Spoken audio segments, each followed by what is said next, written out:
بسم اللہ الرحمن الرحیم والصلاۃ والسلام علیک یا سیدی یا رسول اللہ وعلی آلہ واصحابہ یا سیدی یا حبیب اللہ۔ سامعین عزیز، شام سب سے پہلے تمام سننے والوں کو تسلیمات۔ اللہ تعالیٰ آپ کو خیر و برکت نصیب فرمائے۔ آپ حضرات جانتے ہیں کہ کچھ دنوں سے مغل آباد اللہ والی مسجد کے خطاب کے بعد ماحول کافی کشیدہ تھا، اور اس مسجد میں قبلہ مفتی محمد حنیف قریشی صاحب کے حوالے سے جو میں نے اپنے تحفظات کا اظہار کیا تھا، اس حوالے سے رات کو ہماری بیٹھک ہوئی ہے اور کافی لمبی بیٹھک ہوئی ہے۔ مفتی حنیف قریشی صاحب بھی تشریف لائے تھے، حضرت قبلہ علامہ مولانا سید زبیر شاہ صاحب بھی تھے، علامہ سید عظمت شاہ صاحب بھی تھے، علامہ سید شبیر شاہ صاحب بھی تھے، اور عزت مآب جناب سید عاطف شاہ صاحب بھی تشریف، ایڈوکیٹ، وہ بھی تشریف فرما تھے،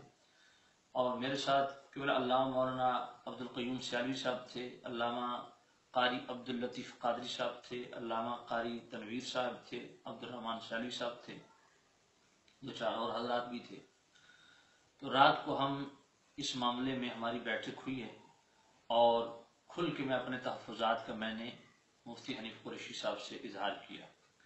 سیدنا امیر معاویہ رضی اللہ تعالیٰ عنہ کے حوالے سے جو اسم معاویہ کا انہوں نے معنی بیان کیا، اس پہ انہوں نے حلفاً یہ بات کہی ہے، گو کہ ان کی جو ہے وہ انہوں نے فرمایا کہ میرا رجوع اور توبہ والا جو ہے وہ کلپ موجود ہے، اس کے باوجود میں نے اپنے تحفظات کا اظہار کیا، تو دیگر اور بھی چیزیں تھیں اس حوالے سے، سیدنا صدیق اکبر رضی اللہ تعالیٰ عنہ کے حوالے سے وہ ساری چیزیں پہلے آپ سن چکے ہیں نیٹ پہ۔ تو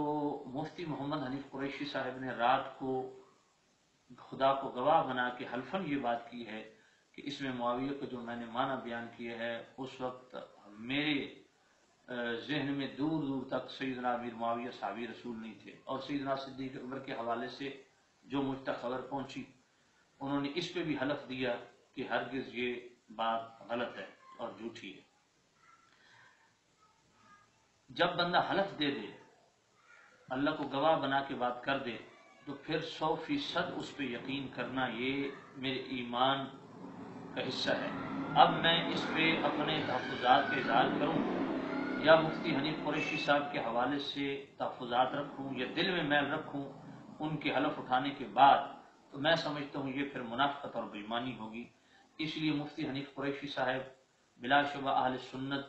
کے حوالے سے ان کی بڑی دینی خدمات ہیں، اور چند تحفظات تھے، جب انہوں نے الفن یہ بات کہہ دی تو پھر اب میرا دل ان کے متعلق صاف ہے، جس طرح وہ کل میرے بھائی تھے آج بھی میرے بھائی ہیں۔ وہاں پہ اللہ والی مسجد میں مفتی حنیف قریشی صاحب اور سید عبدالقادر شاہ صاحب کے حوالے سے کچھ ایسے الفاظ استعمال ہوئے جو خود میں نے محسوس کیا کہ غیر مہذب الفاظ تھے۔ اس پہ میں کھلے دل کے ساتھ معذرت خواہ ہوں کہ اختلاف اگر بیان کرنا چاہیے تو بالکل اخلاقیات کے دائرے کے اندر ہونا چاہیے، لیکن جوش خطابت میں کچھ ایسے لفظ نکل گئے، اس پہ میں بالکل معذرت خواہ ہوں دونوں حضرات سے۔ خاص طور پہ سید عبدالقادر شاہ صاحب کے حوالے سے میں عرض کر دوں، ان کے متعلق بہت ثقیل لفظ جو ہے ایسا استعمال ہوا جو پہلے مجھے معلوم نہیں تھا۔ رات کو مجھے میرے بھائی قبلہ مفتی حنیف قریشی صاحب نے اور سید عظمت شاہ صاحب نے وہ کلپ دکھایا، تو وہ واقعی لفظ بہت ثقیل تھا شاہ صاحب کے حوالے سے۔ تو اس حوالے سے رات کو خود میں نے یہ محسوس کیا، اور مجھے واقعتاً جو ہے وہ شرمندگی ہوئی کہ آل رسول اور سید کے لیے اتنے ثقیل لفظ جو ہے وہ مجھے نہیں بولنے چاہیے تھے۔ اس حوالے سے میں بڑے کھلے دل سے شاہ صاحب سے بھی معافی کا خواستگار ہوں، اللہ کی بارگاہ میں معافی کا خواستگار ہوں، رسول اللہ کی بارگاہ میں معافی کا خواستگار ہوں، اور حضرت مولا مرتضیٰ مشکل کشا شیر خدا کرم اللہ وجہ کریم کی اولاد ہونے کے ناطے ان سے بھی معافی کا خواستگار ہوں، اور سیدہ کائنات فاطمۃ الزہرا رضی اللہ تعالی عنہا سلام اللہ علیہا ان سے بھی معافی کا خواستگار ہوں، اور یقین کرتا ہوں کہ یہ ذوات بڑی سخی اور بڑی کریم ذوات ہیں، وہ مجھے معاف کریں گی۔ تیسری چیز، لفظ قریش کے حوالے سے ان کے تحفظات تھے تو میں بالکل خدا کو گواہ بنا کے یہ بات کر رہا ہوں اور حلفاً کہہ رہا ہوں، رات کو بھی کہی ہے